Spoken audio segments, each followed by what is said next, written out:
ನಮಸ್ಕಾರ ನೆಕ್ಸ್ಟ್ ನ್ಯೂಸ್ಗೆ ಸ್ವಾಗತ ನಾನು ಪ್ರೀತಿಕಾ ಬಂಗೇರ ಸಂಸದ ಪ್ರಜ್ವಲ್ ರೇವಣ್ಣ ವಿರುದ್ಧ ಲೈಂಗಿಕ ದೌರ್ಜನ್ಯ ಪ್ರಕರಣ ಸದ್ದು ಮಾಡುತ್ತಿರುವ ಬೆನ್ನಲ್ಲೇ ಇದೀಗ ಮಾಜಿ ಸಚಿವ ಹಾಗೂ ಶಾಸಕ ರಮೇಶ್ ಜಾರಕಿಹೊಳಿ ಸ್ಫೋಟಕ ಹೇಳಿಕೆಯೊಂದನ್ನು ಕೊಟ್ಟಿದ್ದಾರೆ ಸಿಎಂ ಸಿದ್ದರಾಮಯ್ಯ ಮತ್ತು ಗೃಹ ಸಚಿವ ಡಾಕ್ಟರ್ ಜಿ ಪರಮೇಶ್ವರ್ ಅವರ ಸಿಡಿ ಬರಬಹುದು ಎಂದು ರಮೇಶ್ ಜಾರಕಿಹೊಳಿ ಹೇಳಿದ್ದಾರೆ ಬೆಳಗಾವಿಯಲ್ಲಿ ಮತ ಚಲಾಯಿಸಿ ಮಾತನಾಡಿದ ರಮೇಶ್ ಜಾರಕಿಹೊಳಿ ಪ್ರಜ್ವಲ್ ಪ್ರಕರಣದಲ್ಲಿ ಡಿಸಿಎಂ ಡಿಕೆ ಶಿವಕುಮಾರ್ ಆಡಿಯೋ ಸುತ್ತು ಹಾಕಿದೆ ನನ್ನ ಪ್ರಕರಣದಲ್ಲಿ ಡಿಕೆ ನೇರವಾಗಿ ಭಾಗಿಯಾಗಿರುವ ಬಗ್ಗೆ ಸಾಕ್ಷಿಗಳಿವೆ ಎಂದಿದ್ದಾರೆ ಮೊದಲಿನಿಂದ ಸಿಡಿ ಬಗ್ಗೆ ನಾನು ಹೇಳಿಕೊಂಡೇ ಬಂದಿದ್ದೆ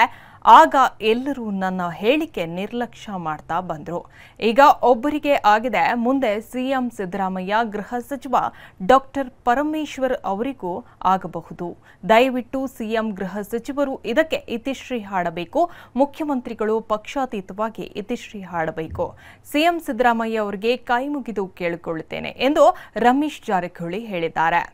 ಹೆಚ್ಚಿನ ಅಪ್ಡೇಟ್ಗಾಗಿ ನೋಡ್ತಾ ಇರಿ ನೆಕ್ಸ್ಟ್ ನ್ಯೂಸ್ ಕನ್ನಡ ವಂದನೆಗಳು